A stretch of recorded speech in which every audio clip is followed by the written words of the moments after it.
Greetings, cinephiles. Are you looking for a movie analysis podcast that stands above the rest? Then look no further than Collateral Cinema, the only movie podcast that matters. We analyze good movies, we analyze bad movies, and yes, we also analyze the in-betweens of the world of cinema. So if you like what you hear, find us on Facebook, Instagram, and Twitter. And listen to us on Apple Podcasts, Spotify, Google Podcasts, and wherever you get your podcasts. And yes, my friends, we are 420 friendly. So when you listen to us, Smoke it if you've got it. And now, here's a new episode of Collateral Gaming. The show starts right now. I'm Ashley Chancellor. And I'm Bo Maddox. And this is Collateral Gaming.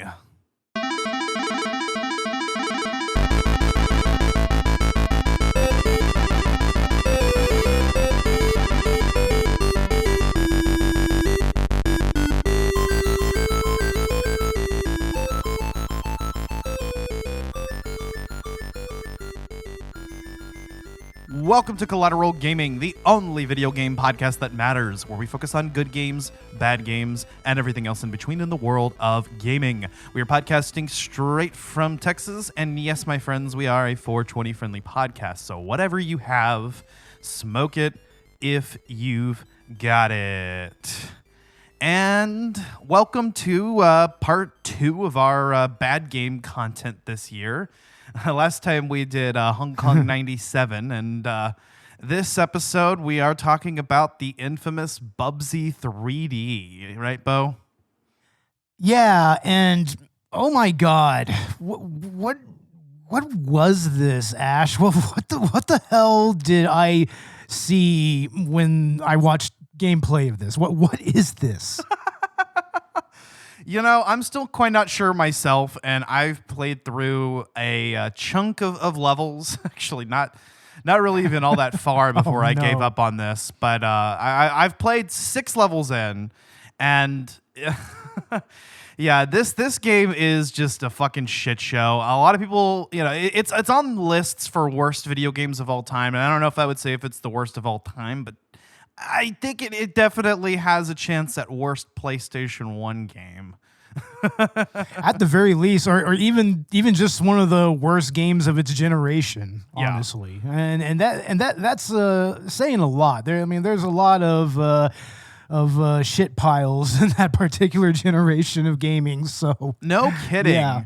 And, you know, part of the blame could maybe be due to the fact that there weren't, during the development of this game, there were no 3D platformers out. I mean, this was in development at the same time as Super Mario 64 and Crash Bandicoot, I believe. So they really didn't actually have any working examples.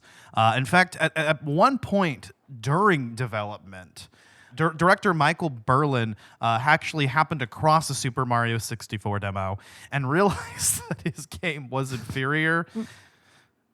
And you don't say. There wasn't enough time really to implement much of anything or change much of anything. You know, especially with the publishers breathing down on their neck. But I can only say that part of the blame lies on that fact because there are some decisions, you know, regarding the level design and just the fact that this whole thing feels unfinished that goes beyond just not having an example of a 3D platformer. Some of it is just why. You know, because I've seen people defend this game and try to say, you know, hey, if you work with it and you kind of put up with its shit factor, you can get good and blah, blah, blah, and there's something to offer. And to those people, I say, you know, if you found something to love, I'm happy for you, but no. Because I did try this. I did start to you know, if you work at it enough, you can get past the clumsy controls. But even then, it is just a shit show. And I gotta say this, it's one of those, like, you know, One Piece gets good around 500 episodes kind of situation, right? But in the case of a video game, if you don't manage to make me even want to go that far deep in, if you can't hook me within the first couple levels, then no, you've failed as a video game. Your job is to hook me in that first level and make me want to play more. And if I don't want to play more, then I'm sorry, it's not a good game. Well, first off, One Piece is always good. Yeah, I was just using that as an example because of the meme, but One Piece is good. I have watched it. Uh-huh. Right on.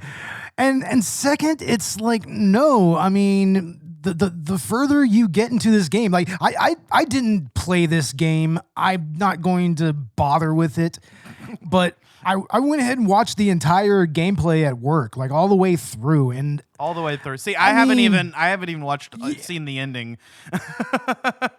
I put up with as much of it as I could. There's a good ending and a bad ending. There definitely is. But this just kind of looked like just visual mush most of the time. I mean, there's just nothing but unfinished textures. I mean, the level design itself it looks maddening. I mean, it's like, what the hell why so many floating platforms? Like, what is all of this? I mean, I guess it's supposed to be in outer space in the Woolies home planet. Yeah. But it's like, I mean, y'all could have tried to put some better level infrastructure into these levels, into this game. It's like, what the hell? What's funny is this is the same team that would go on to make Siphon Filter, which was largely successful. So, just completely mind-boggling. Obviously, they we're working with a team of experienced developers at this point. That's mind-blowing to me, because I mean, Siphon Filter is enough of a classic that they even released it on the PlayStation Mini console that came out several years ago, and I do remember that as a pretty classic stealth tactical game. So, yeah. I mean, it's obvious that they kind of learned their lesson a little bit whenever it came to how to approach games in the 3D realm and everything. Well, and the story gets even better because developer Eidetic would go on to become Bend Studio. Now, that's a name that you've probably heard, right? So, this is the team behind a couple of the Uncharted handheld games, and more notably, Days Gone. So, we actually got some better games here down the road from this team, with or without Michael Berlin, who actually doubled down and apparently left the industry because his other work wasn't quite so successful. Yeah, for sure. But going back to what you said about, like the visual aspect of this game, it's not even fun to look at. This is not the kind of game that, like, if someone were playing it on their TV, like, I would want to keep watching, because it's just so bland. And I understand that, 3D technology was new, and they're kind of foraying into new territory. But I mean, there are no textures. The floating platforms stand out, in other games where you might have dismissed them because they're just floating, uncolored, untextured platforms. The environments, exactly. They don't even look like any type of like metal grate or anything. They literally just look like floating squares of green or pink or whatever odd color choice they decided on. It's difficult to describe in many ways, but yeah, I mean, I know what you mean, and the environments are just so textureless that it looks like an alpha build of a video game. That's why I said this game feels like it's unfinished. It feels like they really just didn't have enough time. Well, actually, the story goes that the devs went for the approach of maxing out the resolution on this game. So, simply because no other game had done that. That was their rationale. It's kind of like Tommy Wiseau filming the room in two different ways, like he did, just because nobody else had done it before. Yeah.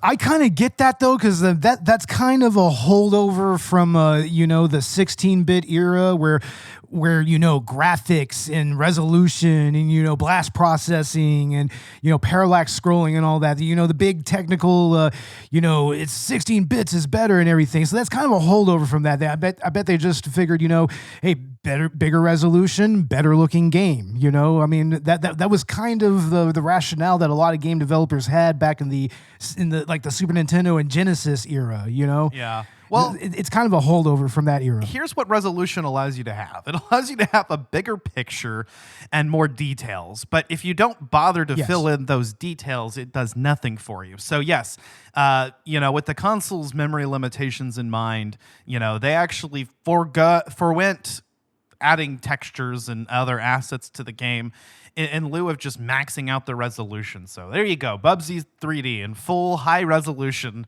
but it's just so bland, and it honestly makes the game kind of hard to traverse. Everything looks very samey within a particular level, due to both the lack of textures and the open format of the levels, which just don't even really work as open areas. You really just kind of want to get through the level as quickly as possible. As a player, you don't want to explore more. In fact, I found myself, actually, as I progressed, that I stopped caring about getting the rockets and just honestly just wanted to get through the level as fast as possible so I could be done with it. Yeah, I understand. I mean, why give the player that much freedom and that, given the limitations of that time in a level without giving them anything to do? There's nothing in the levels that you can really interact with. I mean, there's nothing that is visually impressive or there's not even any sight gags, which is weird because that's what this game was going for. This was a comedic 3D platformer. Yeah. Basically, this is what Gex Enter the Gecko would do better, not even a few years later, Movie references and all, right? Exactly. But of course, that game had levels that were very interesting and had cool movie-based themes and lots of sight gags based on those themes. So, you would think that they would have gone that way with Bubsy 3D, but they just dropped the ball on it. I don't know. Yeah, severely. The ball just if they didn't just drop it, it's like they never picked it up. I know. It's like they just left it courtside the entire time. What's hilarious is that this was, not even the first attempt at trying to introduce this character. Bubsy was supposed to be the launch of the cute, platforming mascot character that everybody was doing in this era. He had at least 2 full games before, one of which, the first game was actually considered successful, but afterwards, they were just kind of trying to recapture that success and really kind of throw this character into the mainstream, in the same room as Mario and Sonic the Hedgehog, right? I know, yeah. And it just crashed and burned. Yeah, dude, I remember the mascot era of gaming, clearly, man. And there was just some shit where it was just they were just throwing shit on the wall, seeing what stuck. Yeah. There was a bat character. I think there was a Psycho Fox or something like that. You got Gex, of course. Gex, of course. There's a Bug. From the Sega Saturn. Yeah. They tried to make a something similar to a mascot and everything. Yeah. But very few of them were really notable. Yeah. How many of those do you actually remember? And some people do remember Bubsy, just not for the reason that they wanted. I kind of think that Gex Enter the Gecko should absolutely get a remake or a remaster because it was a good game, but it had its flaws, and if you ironed them out, that could actually be something interesting. Yeah.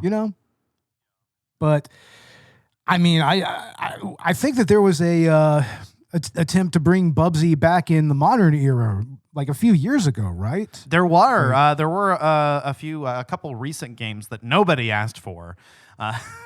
Yeah, somebody bought out the rights to the character, and that's what happened. They tried to make a couple more Bubsy games, and I don't know what they were thinking, why they thought it would suddenly work now. They tried with this motherfucker so many times. This guy, they wanted to get that they wanted to get a whole animated TV show with this character, and it never made it past the pilot. Yeah, the pilot is terrible. It's just really, really bad C-tier Saturday morning cartoon animation.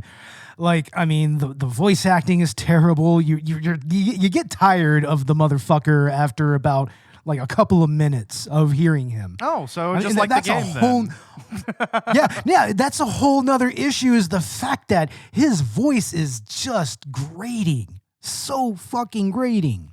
Which is surprising because the voice actress that the actress that voices him, she went on to do some more work and is actually well regarded in the industry. And if you hear some of her other work, it's not too bad. Hold on, let me get her name. Yeah, I don't doubt that. Yeah, definitely. Hold on, Lonnie Minella. Yeah, Lonnie Minella. But I mean, she's known for. Let's see. She was in Genshin Impact, Soul Calibur, Fire Emblem. Oh wow, yeah. So she's been in the gaming Super Smash industry Brothers.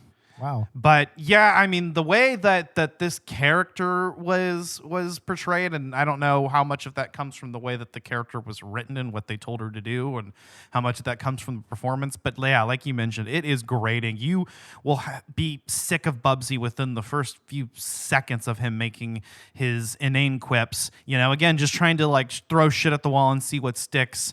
Some fourth wall breaks, which are just not funny. They just, nothing lands. And then the motherfucker just does not quit talking. He will just continue and continue. Oh, these game designers left arrows. Pretty nice of them, huh? Once again, stuff that Gex Enter the Gecko would do better a couple years later. Yeah. So, I mean, it's bad enough, but we haven't even gotten into the worst part, okay? Because we've talked about the visual design and the level design, and we've talked about the character.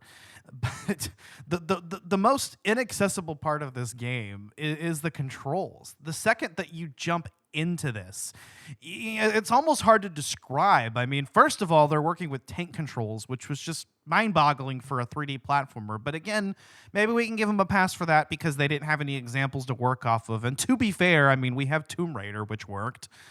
But but in addition to the tank controls, which are just not implemented well and just do not work with this particular level design, you've also just got the worst handling. All of the inputs feel delayed, and for some godforsaken reason, he's just so slippery. Like, why the fuck is he so slippery? Oh my God, I hate games that do that. I absolutely despise that. I mean, especially input lag. I mean, that's just inexcusable. It's not responsive. It feels like every time you even try to kind of correct, you overcorrect, and like I said, you can sort of work with this game's bullshit factor and kind of learn its physics, but it's not an enjoyable experience, and you're still going to find yourself falling and having to retread old ground again and again and again and again, and it's just, oh God, it's such a chore. Everything takes ages to do. Like, trying to even land on the enemies when you're trying to jump on them is itself a task. Hell, the first, few seconds of running around the level, even just trying to collect the stupid fucking atoms, I gave up on trying to collect all of those. I was just like, let me find the exit as quickly as I can. Now, just imagine that a collectathon 3D platformer that makes you not want to collect the items. Yeah. Yeah. I mean, seriously. I'm not the biggest fan of the collectathon era of 3D platforming. I mean, once again, Gex Enter the Gecko. I mean, that one did it better, but even then, that's kind of interminable in that game. But at least that actually had a challenge and some, it had some actual gameplay value and everything. But like here, like, what do you get out of this game? I mean, what's actually rewarding about playing through the game? Oh, the banter, the cute one-liners, and oh yeah, no, I mean, Bubsy, no, like, seriously, dude, what the fuck? That's what it's all for, man. Just to hear him say his stupid little shit. Mind you, I mean, if you could even hear it, that opening cutscene, which is the most compressed fucking FMV I've ever seen. Seriously, compressed, bit crushed to death. It's just, come on, guys. I mean, I can't even hear what the fucking characters are saying. It's like, for Christ's sakes, it was like this was on a CD quality. I mean, the PlayStation CDs were they were capable of CD quality, 44.1 kilohertz, 16-bit audio. So, I mean, the fact that they couldn't even get that to work is just mind-boggling to me.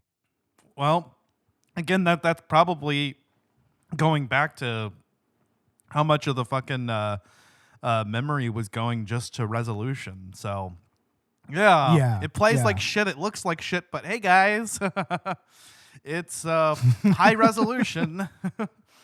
Yeah. I mean, you're not going to get high resolution sound, but no, or controls that work. Yeah, I mean, let's talk about the sound design. I mean, we mentioned that Bubsy's voice is a constant and not a welcome one. But I mean, on top of that, I mean, the music is just oh God. I can see what it was going for sometimes, but it just doesn't. It's ear rape. It's terrible. I mean, it doesn't sound compelling. I'm pretty sure it's just looped over and over again.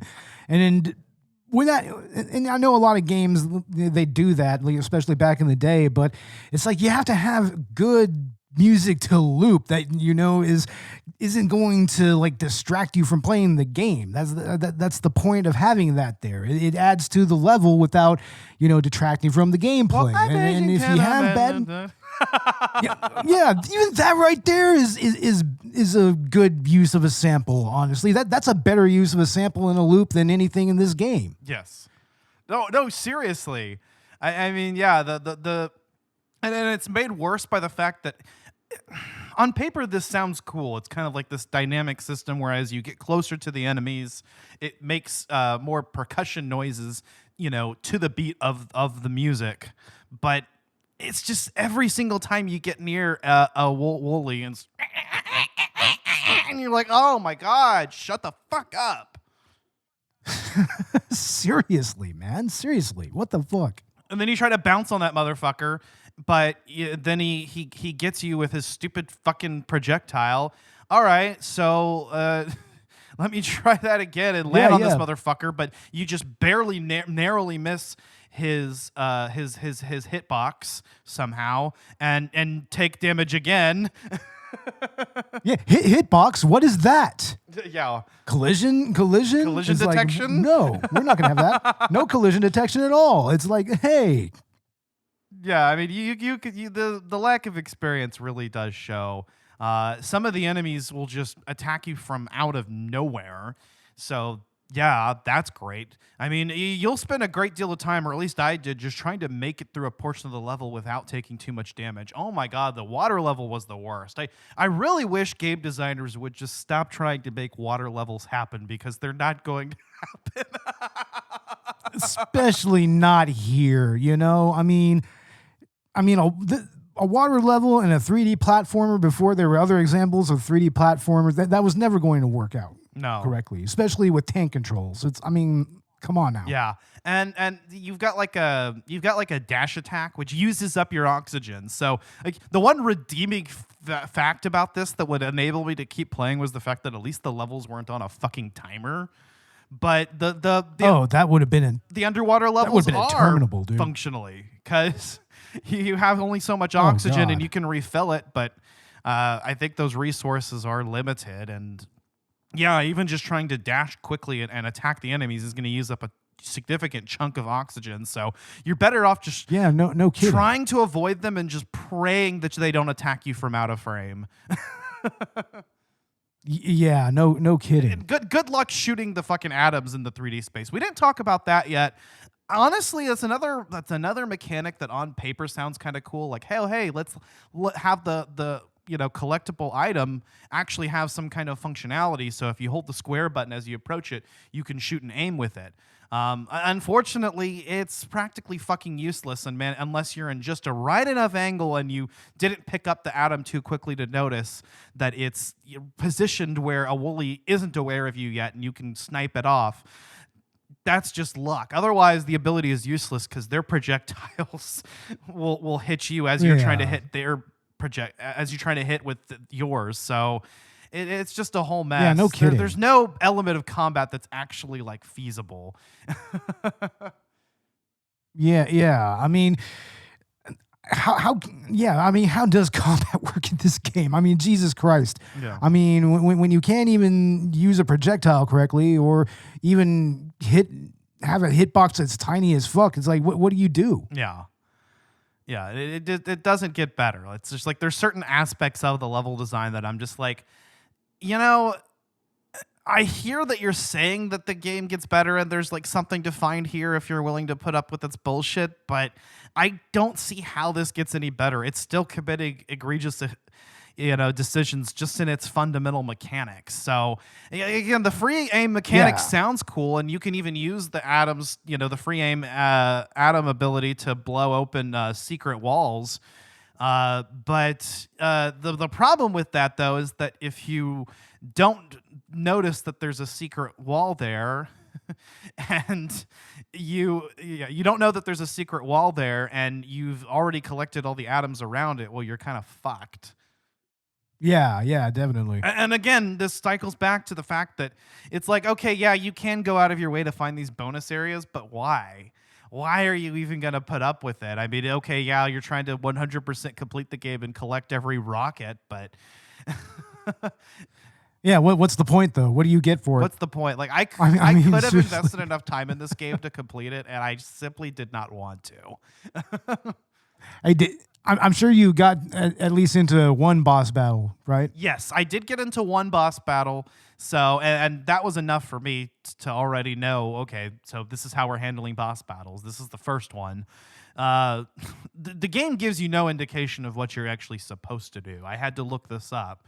I don't see how anybody would just know to do this, but he slings paint or something at you, some kind of liquid shot that blasts on the floor, and it stays on the floor for a few seconds. So what you need to do is not jump, but hover over that, and you'll get lifted up into the air onto his platform, and you'll be able to jump on him. That's convoluted as all hell. What the for fuck? For a first boss, right? Yeah, what even is it? And from what I saw, it doesn't seem like the pattern is that obvious. Like usually, even in some of the most simplistic platformer games, I mean, if you have a boss, I mean, you could pretty much pick up on the pattern really quickly. Yes, but I mean, for this to not have a pattern that you can kind of suss out like that, it's like, man, what the hell? Yeah, like you're just supposed to like figure that out. Like, oh, okay, I can hover over his attacks. Splatter, like, oh, yeah. Sure. Hover over it. Hover over it. Why? Yeah, the hover ability, by the way, I mean, that. Why is a bobcat have a hover ability? That's what I want to know. Where did that come from? I don't know. Because he's always had that. That's like his like ability, but why? Like you have a I don't know. If you're gonna have a bobcat, mascot character, why not actually like give him like bobcat powers? Like I don't know. Let us have levels where you have to like use night vision or something. That's interesting. Mm-hmm. Yeah. Maybe a later part of the game does that. I wouldn't know, and I don't know that I'll ever know. Most of the levels after that boss battle, it's just all the same. Yeah. Just a big old glob of digital blech. And you're trying to like kind of figure out like what it's supposed to be, and it's like, okay, I guess this is a factory, or here we are in the mountains, like I don't know what the fuck they were thinking, who looked at this as a final product and said, yeah, this looks okay. Who actually played did anybody play test this? Because I don't think so. Right? Like it just I don't think so at all. I don't think so either, man. Or if they did it with cheats enabled. Yeah, something like that. Which, I mean, I think if I enabled the cheats, it probably would have made the game tolerable enough to finish, maybe. But that's not saying a lot.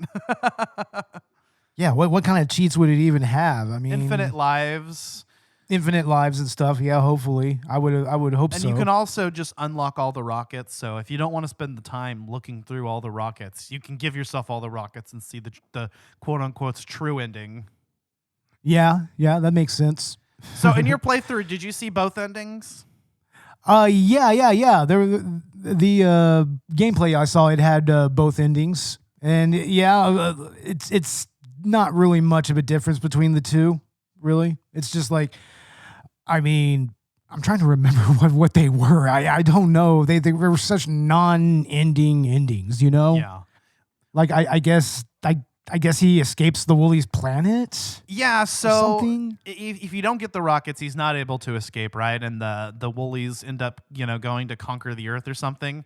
But if you do get the rockets, he's able to escape, but they still end up invading the Earth or whatever at the end. I guess, which I can only assume that sounds about right. And what the fuck? That makes the entire game pointless. Yeah, because it sounds to me like what they're trying to do is sequel bait. They're trying to okay, let's set up the next thing. But the fact that even wasting the time on getting the true ending doesn't really fucking matter. I know. That's just like, I can't even describe how nonsensical that is. Yeah.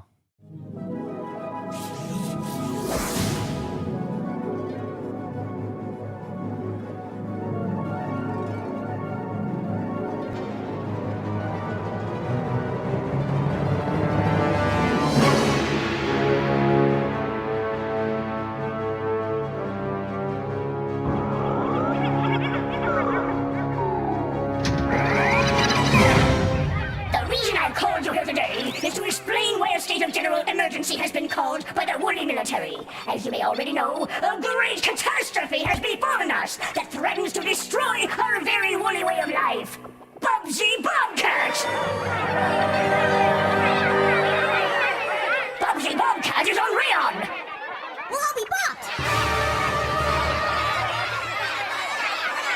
Settle down! Calm down! No one's going to be bopped on my watch! How could this have happened? Well, that's a bit of a long story, but here's the abridged version, approved for public dispersal by their Royal Highnesses, Queens Polly and Esther. Our magnificent queens devised an ingenious plan to steal all the wool balls of Earth, but they were foiled by the fiendish Bubsy Bobcat. Now our queens have developed an even more ingenious, if such a thing is possible, invasion plan.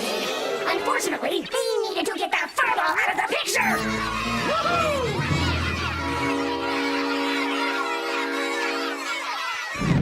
So a crack troop of woolly commandos were sent to Earth.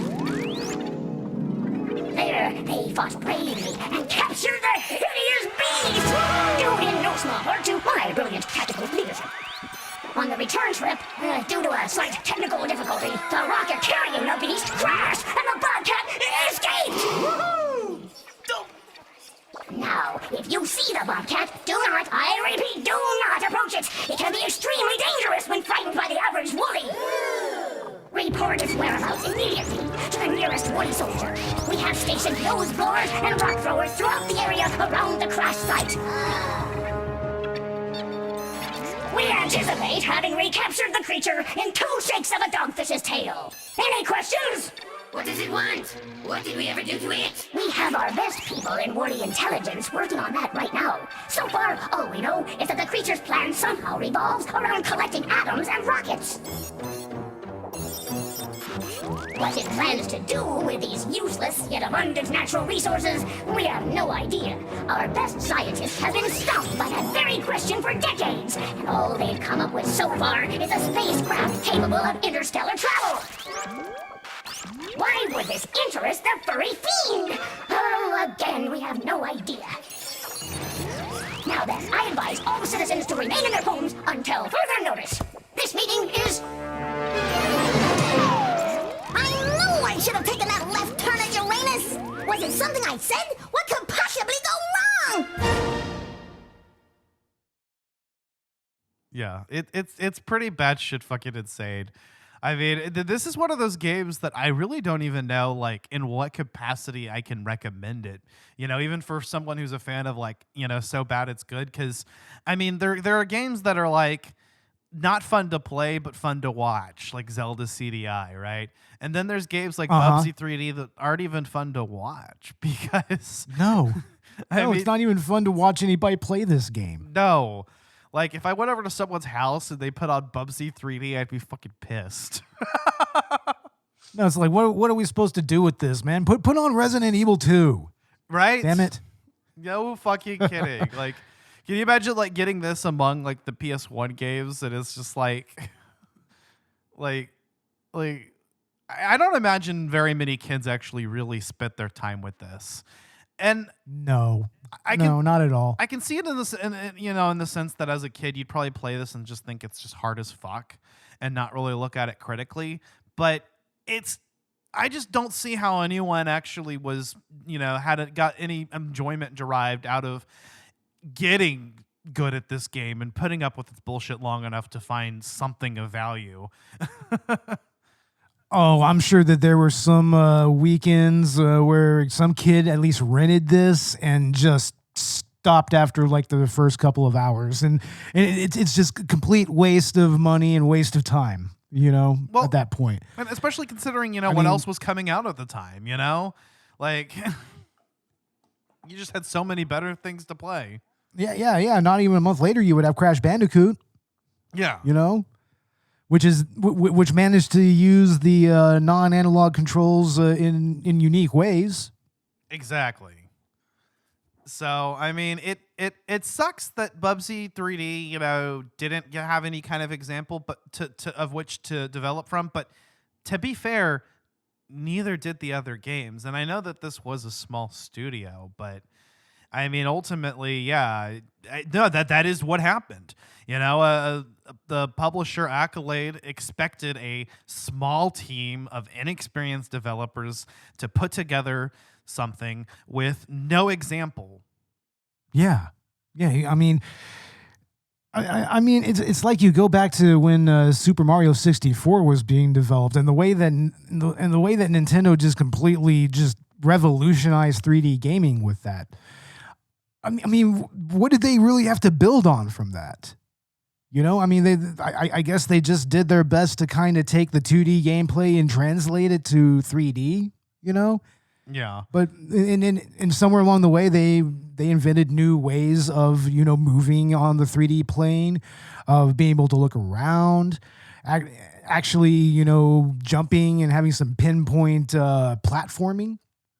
Yeah, So that's the thing is you need in a platforming game, the controls have to be super responsive. I mean, you got to have that shit down to a T. And so, absolutely, yeah. Like that's something that you really got to have fine tune and it's got to work and it's got to be responsive and it's got to be fast. And that's Exactly. the bar that Super Mario 64 thankfully set. But I don't even know that you can necessarily just chalk it up to that though, because again, that's just like it just felt like there wasn't enough time spent on the right aspects of this. It felt like they spent effort on other parts of this game besides the most basic, which was to make a functional platformer. Yeah, definitely. Yeah, slippery controls and all. Like, I mean, that should have been worked out before they did anything else. I mean, yeah, if they were to say, like, okay, we didn't add textures in because we wanted the game to, handle as well as it needed to, that I could have understood, right? If this game played, remotely like remotely as well as Super Mario 64, and it had no textures, I think I could forgive it. Yeah. I mean, you even look at Tomb Raider. I mean, the reason why that game was able to handle as well as it did was because it really just kind of used the technical limitations of the PlayStation's controller to its advantage. Yeah.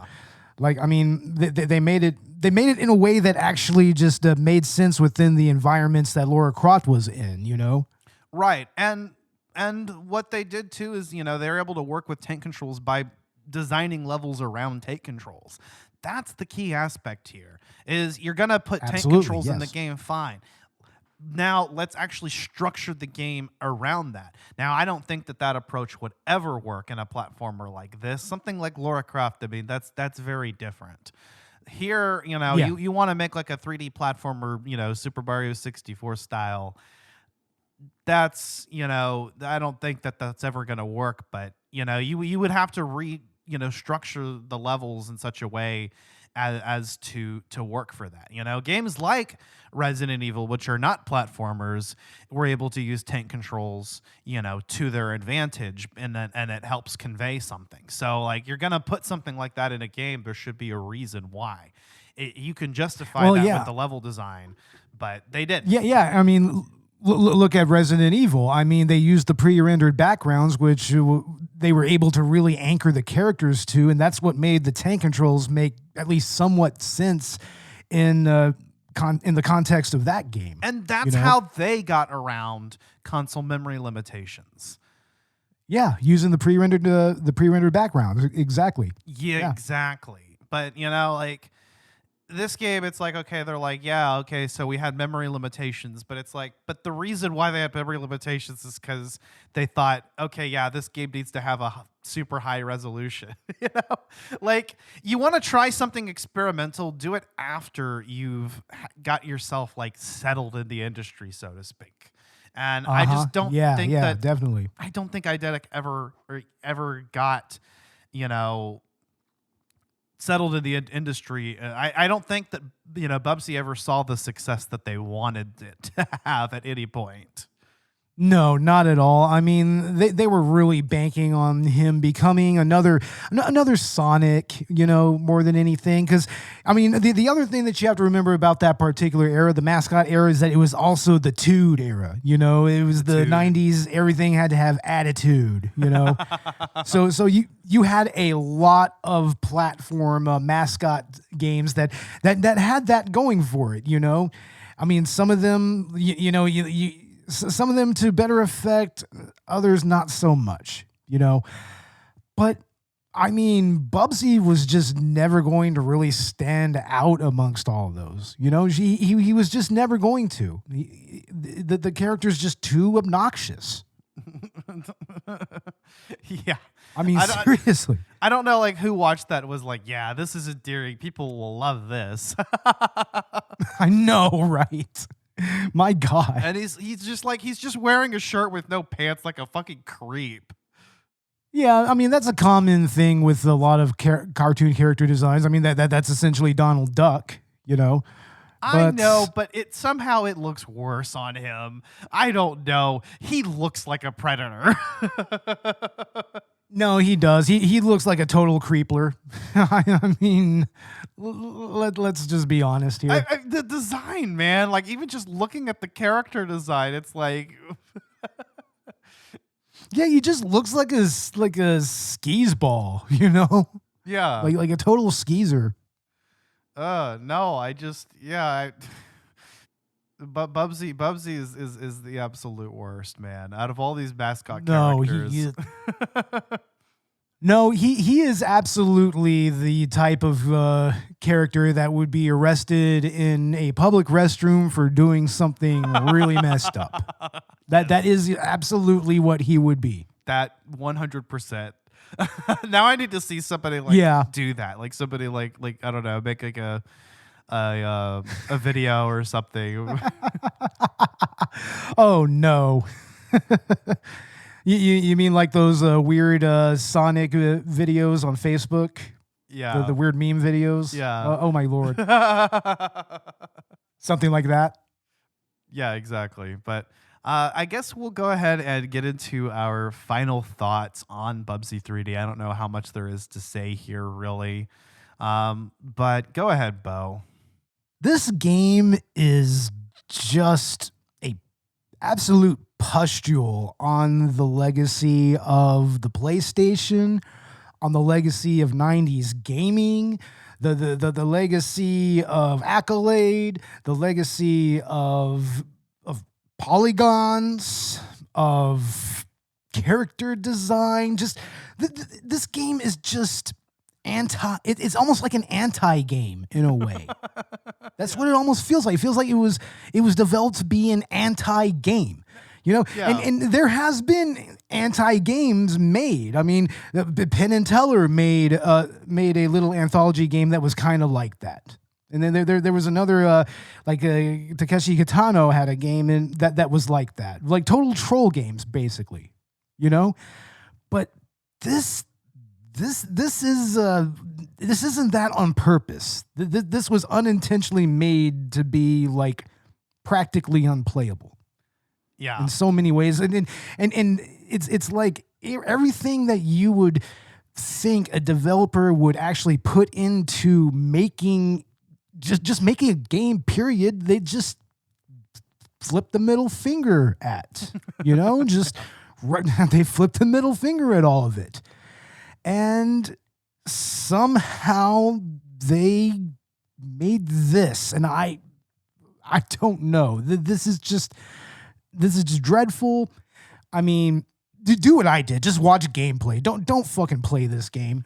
Don't fucking play it. If you have it in your collection, just let it rot in your collection. I mean, this is a game where disc rot is a good idea. I like the idea of disc rot because of this game. So yeah, Well said. I mean, and yeah, I feel bad for whatever PlayStation is forced to run this game. I feel terrible for the poor PlayStations that had to have this game put in in the lid, had the lid closed and turned on. I feel terrible for them. Don't do this to your PlayStation. Don't do this to you. Don't inflict this on your PlayStation or your please. PC or whatever.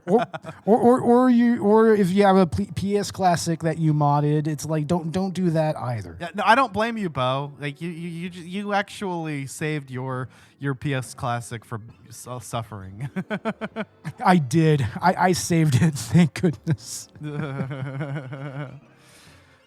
But all right, yeah. I mean, I gotta agree with you, Bo. This is an anti-game. I mean, for me, it's an example of how to not make a video game. But actually, you know, I think there's something to be said about the existence of games that can be used as an example of what not to do. Because don't we need them? Or isn't there a place for these in the industry? Isn't this what tells future developers of 3D platformers, this is not how you make a 3D platformer? So I think that it serves a very useful purpose in the gaming industry, and I'm actually glad for it. Thank God for Bubsy 3D. Every era of gaming, every generation has that game. Yeah. Every generation does. This is true. Exactly. So, you know, thank God for Bubsy 3D. So we have better not as many shitty games. Wow. Just wow. But all right, guys, if you enjoyed this episode, stay tuned for more. We should be back very soon here. I want to go ahead and try to see if we can get both episodes here recorded this next week on Bushido Blade, so that we can go ahead and have out at least part one of our season finale on the Nintendo Switch 2 console and Mario Kart World out. So that'll actually be a review of Mario Kart World. So yeah, that's what I plan to get out here through the rest of June. We do also have some additional content that you'll see in between numbered releases that I'll push out as quickly as possible. That includes, you know, the Game Lunch review on Doom: The Dark Ages, and what else? Potentially a Game Lunch episode on Elden Ring Night Rain, and there's probably one or two other episodes that I have planned that I'm not mentioning. So yeah, just stay tuned for a lot of content here over the next couple months as we wrap up season 7 of Collateral Gaming. And Bo, as for Collateral Cinema, we should have out our episode on Rocky IV by this time, and then we're doing Mean Girls, right? Absolutely. We are doing Mean Girls, and we are going to have the Mike, and Oscar podcast on there for that, and maybe possibly another guest. I'm not sure yet, but Yeah, look for that coming soon. And then after that will be our 100th episode and our season finale. And we are doing a redux on The Room. I went ahead and went into my DVDs and I pulled out my copy of The Room. I have it in the next room right now. So I'm ready for it. I'm excited. And we are going to have Derek from Ratchet Book Club and Hindsight movie reviews on that as well. And yeah, that's going to be a total blast. And then later on, we should also be doing our Miike-versary, and that's going to be on Fudo, the new generation. So yeah, look for that coming in the next couple of months. Hell yeah, man. Yeah, during our postseason, we're going to do our anniversary special as well. And actually, what I plan to do for that is actually a Let's Play on either Four Swords or Four Swords Adventures, one of the two. We're going to do I think Four Swords. And nice. We're going to try to get dude. everyone Hell on. Yeah. Oh, yeah, you're welcome to join. That way there's at least 4 of us. Because, I mean, it should be me and Zach and Megan. And, yeah, you makes 4. You can play some Four Swords with us. That would be fun. Hell yeah, dude. Hell yeah. Yeah. So, yeah, stay tuned for that during the postseason. And, we're already planning out season 9 of Collateral Cinema and season 8 of Collateral Gaming. So, it's actually, it's really exciting, guys. And we'll have more Collateral Let's Play content soon as well. That's something I want to get back on track during the postseason. Definitely. Yeah. We definitely need to do a Phoenix Wright Wednesday Let's Play very soon. Yeah, definitely we will. So, yeah, stay tuned for that. And, I actually kind of put Call of Duty Saturdays on hold for now because I'm just working through the backlog of episodes on Collateral Gaming. And, yeah, I'd rather, get that taken care of. That way we can get a timely release of our Nintendo Switch 2 review. So, and Mario Kart World. But, yeah, guys, expect a lot of content from both podcasts here over the next couple weeks and month as we kind of work through the backlog of episodes and conclude both of our seasons. And then postseason content. Yeah, we've got a lot to look forward to. If you want to support the show, you can check us out on Buy Me a Coffee. We do also have a Patreon where you can get access to exclusive Let's Play commentaries that you won't find on our general YouTube. As well as film commentaries for Collateral Cinema. And, of course, our merch store on Dashery. You can find the link in the show notes. Get you some Collateral Media swag. Anything else to add, Bo? Not really. I don't believe so. I think we touched on everything. Hell yeah. Yeah, you can find us on all social media and wherever you get your podcasts.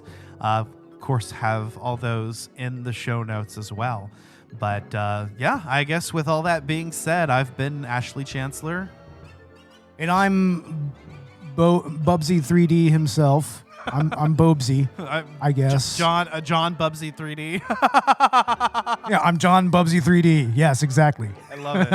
That's awesome. This has been Collateral Gaming. We are out. Out.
Collateral Gaming is a Collateral Media podcast. All music and game clips are owned by their respective creators and are used for educational purposes only.